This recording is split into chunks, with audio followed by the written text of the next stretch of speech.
session focuses on youth and new ideas for participation and information. Please welcome Urban Strandberg, co-founder and managing director of the International Youth think tank, who is joined by Philippine Dutailly and Fabian Wiek, both youth fellows at the International Youth think tank. Thank you so much. Dear everybody at this Athens Democracy Forum, the IYTT was founded in 2019 by former EU Commissioner for Trade, Cecilia Malmström, and myself. We summon young people, and we define young being between 18 and 24, to help us to energize democracy. Many youth initiatives summon young people for the sake of the youth themselves. We do not do that. We define the young people as experts. Adults sometimes are joking with the young, because they are saying that the young are suggesting things that we already have tried, kind of inventing the wheel again. We say it's good to reinvent the wheel occasionally, every now and then.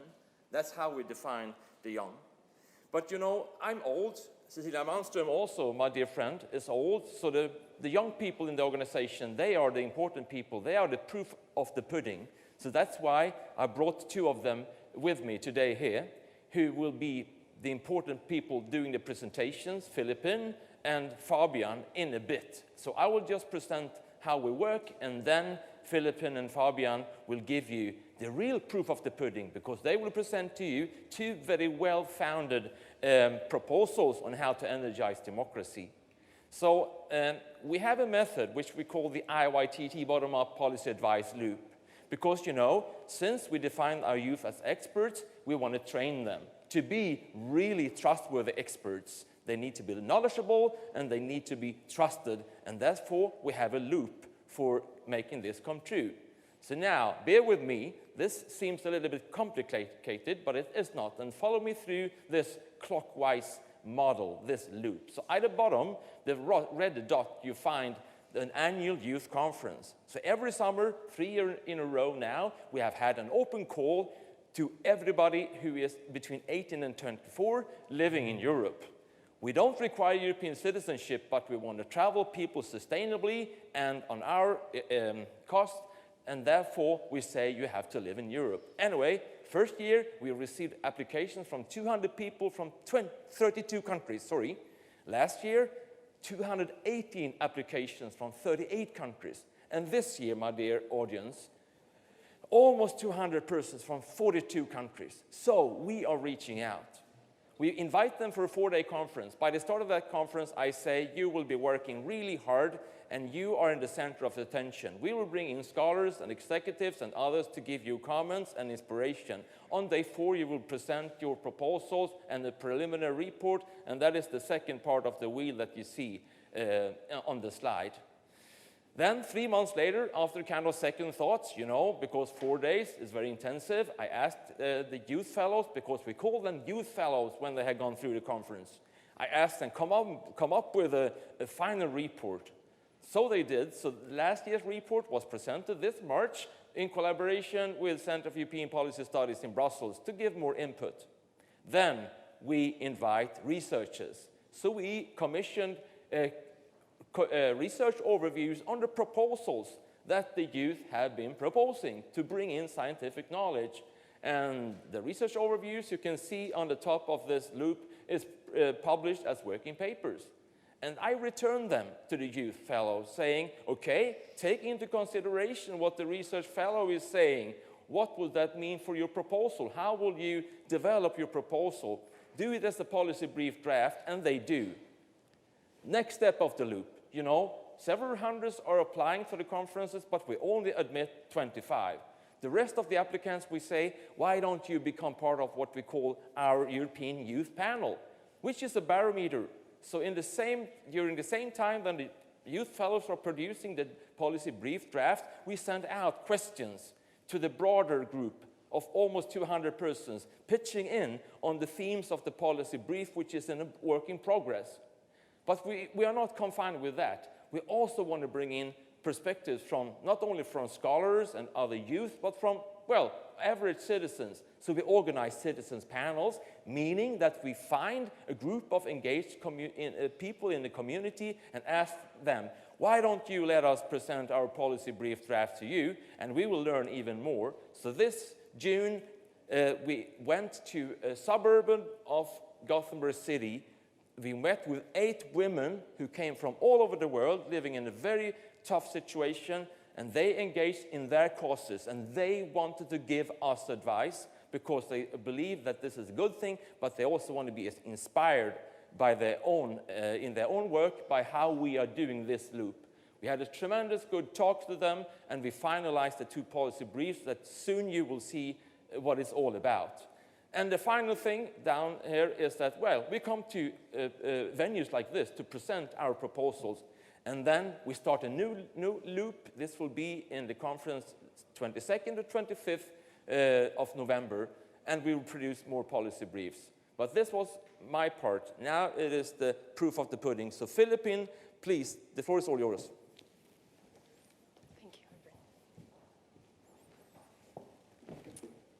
Hello, everyone. Thank you very much for having us today, and I'm very much honored to be standing in front of you today to present you our work on community assemblies. This policy brief is the result of one of our work from the 2019 batch of youth fellows, which you can see on the screen right now. The idea of the community assemblies emerged from a great paradox that we all witnessed. Apparently, there's a high support for democracy in Europe, yet people tend to be more and more disconnected from the system. And this is what we called democratic disenchantment in our reports. Now, what is the problem about this? Well, because people do not feel listened to anymore, nor represented. So this fuels the rise of authoritarianism, and this threatens the core of democracy. So the question we asked ourselves in 2019 was, how can we overcome such an issue? Well, our solution was the creation of community assemblies. Now, what is a community assembly? It is a forum of randomly selected citizens, where diversity is still ensured, of course, which means there could be teenagers, indigenous people, for instance. And these selected participants gather and propose policies to improve the life of the community. It aims at reviving the interest of common citizens for politics by actually making them do politics, or rather co-conceive policies. So, to sum it up, the community assembly is here to complement representative democracy by giving more space to participatory democracy. Now that you know what a community assembly is, how does it work? Well, according to us, we envisioned 4 main stages. The first one is one of the most crucial ones. It is the training part. We believe that it is very important that to get rid of any feeling of illegitimacy due to a potential lack of understanding of the legislative process, for instance, that people get trained by experts on the legislative process, indeed. It also aims at improving the critical thinking skills of the participants so that we favor enlightened debates and opinions. After this training will be the first deliberation. Then the participants will brainstorm and agree on a couple of issues that are at stake in their communities according to them, and not according to the media, according to the politicians, according to the citizens themselves. They will then agree on policy proposals to tackle these issues. Here is a very interesting thing. We could also use inputs from the broader local community thanks to an online forum that could be running in parallel. And I said could because internet, such a thing is not always feasible or available in all cities or in all countries.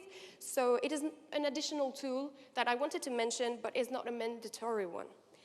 The third step will then be the public outreach. So after this gathering, the participants will have to gather support for their policy proposals by advocating for them in front of the community.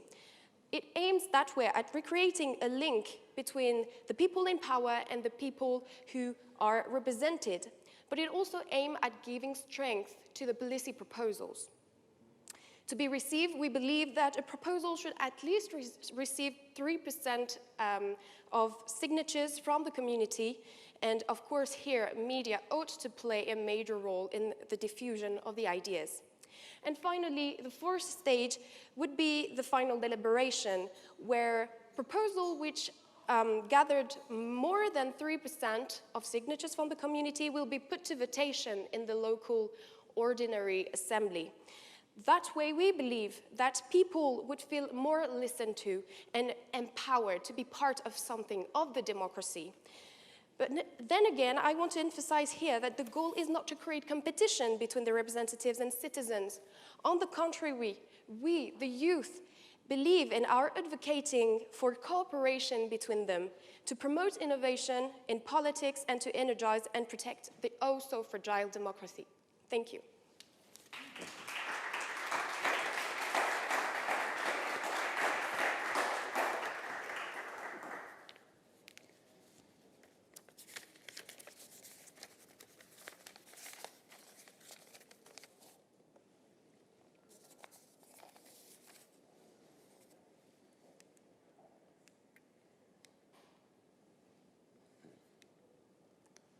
I turned it off. Nice. Okay, hello, my name is Fabian Wiek. It's a pleasure to be here and present our second policy brief, Truth-Keeping Through Protecting Journalism. Journalists represent the front line in defending our democratic society. We have developed a threefold proposal to ensure journalistic integrity. This policy brief is part of a bigger project of ours, the Global Charter for Truth. This will include two further policy briefs, one about data ownership and one about accountability of social media companies. This is part of our idea to renew and modernize the UN to make it fit for a digital age. The policy brief has been developed from one of our proposals of the International Youth Conference 2020.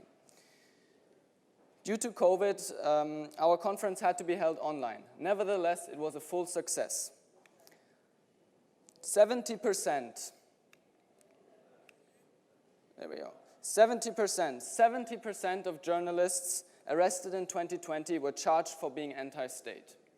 70% of journalists killed in 2020 were killed in geopolitical stable areas without violent conflict.